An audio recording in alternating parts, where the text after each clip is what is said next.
Hi అండి, welcome to Shravani పాల్పర్తి channel అండి.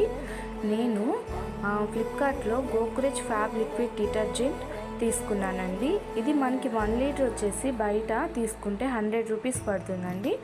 అయితే నేను 4 లీటర్స్ది 330 రూపీస్కి తీసుకున్నానండి. ఇది వచ్చేసి suitable for machine and bucket wash అండి. ఇది మనకి బకెట్లో యూస్ చేసుకోవచ్చు అండ్ మీడియం వాషింగ్ మిషన్లో యూస్ చేసుకోవచ్చు. నేను తెలియక మాది హెవీ లోడ్ వాషింగ్ మిషన్ అయితే నేను తెలియక తీసుకున్నాను. ఇది మా అబ్బాయి బట్టలకు కూడా నేను యూస్ చేసుకుంటాను. ఇది tough and stains and fast dissolving and full of fragrance అండి. ఇది ఫ్రాగ్రెన్స్ కూడా చాలా బాగుంటుంది. నేను యూస్ చేస్తూనే ఉన్నాను. ఇది చాలా బాగుంటుందండి. మీరు కూడా కావాలంటే ఫ్లిప్కార్ట్లో ఆర్డర్ పెట్టుకోవచ్చు. థ్యాంక్ యూ అండి.